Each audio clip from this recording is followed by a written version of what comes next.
Nshuti bakundwa ba Safe TV, iyi ni televiziyo YouTube channel igamije kujya ibahugura ikabagezaho ibikorwa cyangwa se amagambo cyangwa se inama zagufasha kuba rwiyemezamirimo wa nyawe.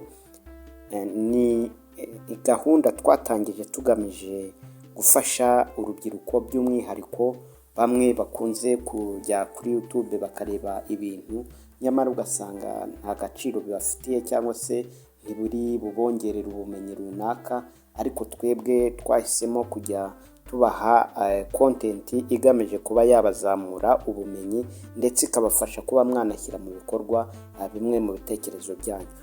Mu gutangira rero reka turebere hamwe noneho ibanga ryagufasha kuba rwiyemezamirimo hano.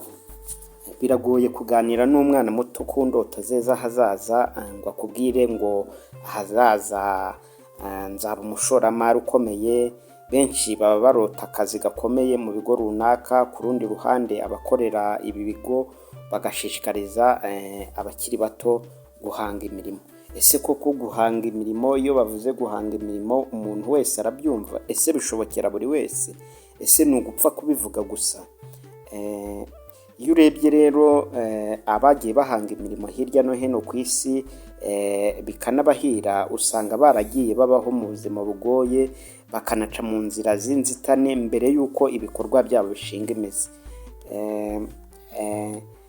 Nk'uko rero ukurikiranye inkuru z'uwashinze Facebook, urwo ni urugero, cyangwa se Elon Musk uheruka kugura Twitter, akaba na nyiri ikigo cya Tesla, Microsoft n'abandi bakomeye, usanga baranyuze muri byinshi bigoye ku buryo benshi batabasha kubyihanganira.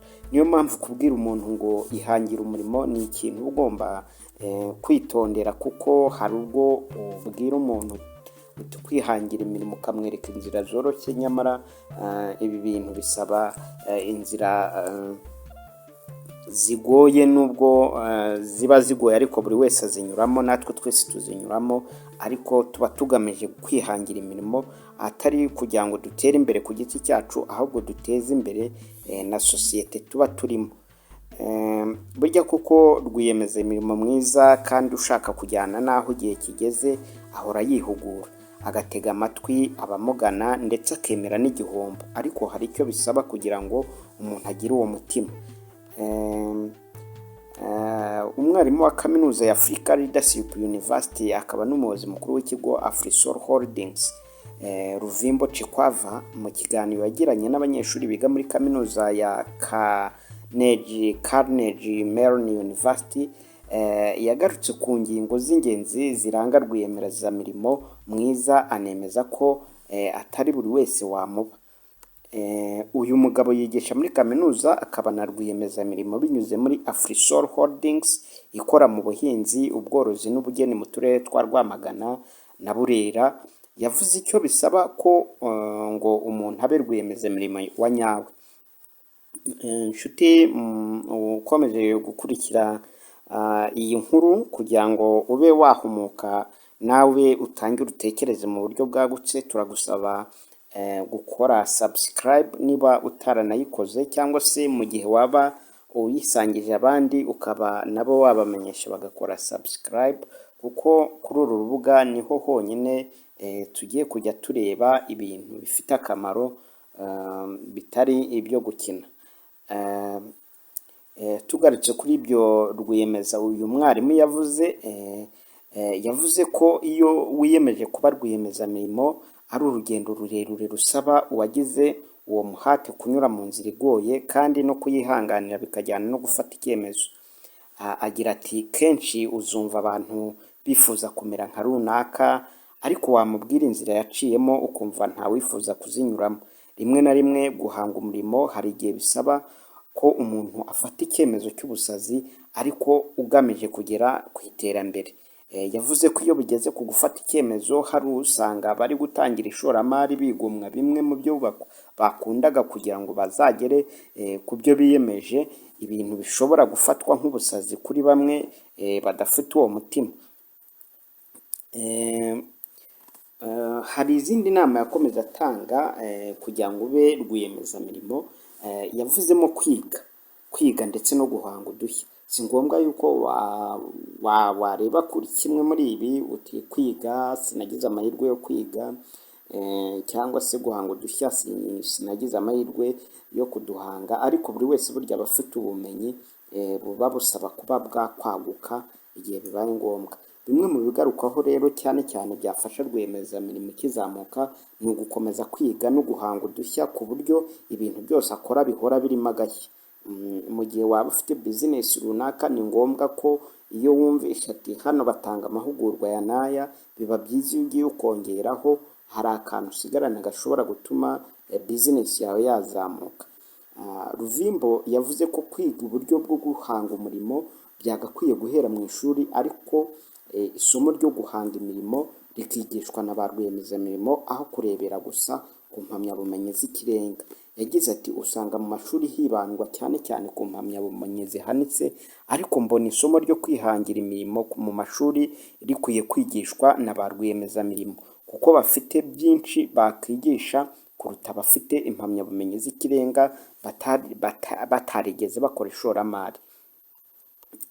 Ahangaha nkeka yuko wenda nawe tubyemeranya, hari ubwo usanga umuntu ari umuntu waciye mu bikorwa by'ubucuruzi ariko abyumva neza, biba byiza iyo abikwigishije kurusha uko wenda wavuga ngo nzafata ikayi nandike gusa rimwe binarangirira aho, ariko ibi twabyita nka mentorship, aho umuntu ukora ikintu runaka ashobora ahubwo kukubera mwarimu mwiza ukaba wagera ku nzozi zawe igihe wahisemo kwibera rwiyemezamirimo. Uyu mwarimu Ruvimbo yavuze ko hakenewe abantu bafite uburambe mu kazi ko guhanga imirimo ku buryo bafasha abanyeshuri kumenya ukuri ku bijyanye no guhanga imirimo aho kubyiga gusa mu bitabo. Yemeza ko guhanga imirimo bisaba ibintu birenze ibyo abantu batekereza mu buzima bwa buri munsi, n'umuntu wiyemeje koko gutangira urwo rugendo no gushyiraho ingamba zamufasha kugera aho agana.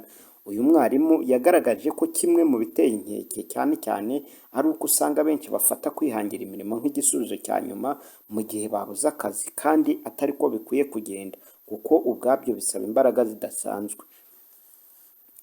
Akomeza avuga ko atari buri wese waba rwiyemezamirimo.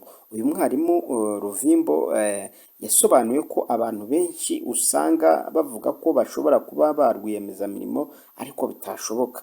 Yagaragaje ko kugira igitekerezo cyo guhanga imirimo entrepreneurship thinking capabilities bitandukanye no gushyira mu bikorwa guhanga imirimo nyirizina, ariyo mpamvu ibyo bitashoboka. Yagize ati dukeneye kuba abanyakuri ku bantu, aho kumva ko guhanga imirimo ari ibintu urota, ahubwo tugatangira kubaka imitekerereze yo guhanga imirimo n'indangagaciro zo kuyihanga. Birababaje kubwira abantu ngo mube ba rwiyemezamirimo hanyuma ejo nibaba bo basange bihabanye n'ibyo twabijeje bahombe. Aha rero niyo mpamvu nanjye nagushishikariza gukomeza kujya ukurikira iyi YouTube channel, kuko iki gitekerezo gikubiye muri aya magambo yavuze ni kimwe mu byo natwe dushaka kujya tugarukaho, kugira ngo umuntu wiyemeje kuba rwiyemezamirimo abe rwiyemezamirimo ariko azi neza icyo agamije. Tugarutse kuri iyi nkuru yanditswe ku gihe.com, Ruvimbo yakomeje agira ati uko niko kuri, ntabwo guhanga umurimo ari ibya buri wese nk'uko atari buri wese waba umukinnyi w'igikombe cy'isi. Bisaba gutanga ibitambo byinshi. Ubajije abahanze imirimo bazakubwira ibintu byinshi bamwe batashobora kwihanganira, kandi ni ukuri utabasha kunyura mu nzira ibabaje, kandi ni ukuri utabashije kunyura mu nzira ibabaje ntiyaba rwiyemezamirimo. Ubushakashatsi ubundi bugaragaza ko nibura 80% by'imirimo ihangwa mu bihugu bitandukanye bya Afurika ishingiye kuri ba rwiyemezamirimo, ndetse abahanga mu by'ubukungu bagaragaza ko iterambere ry'ibihugu byinshi rishingiye ku guteza imbere imishinga mito n'iciriritse. Ngaho rero nanone tukwibutse gukanda subscribe, ejo ntuzacikwe n'izindi ngingo nyamukuru, kuko uru rubuga tuzajya tugerageza kukugezaho amakuru akubaka nimugoroba, mu gitondo ube watangira gutekereza ese nta yindi ntambwe natera.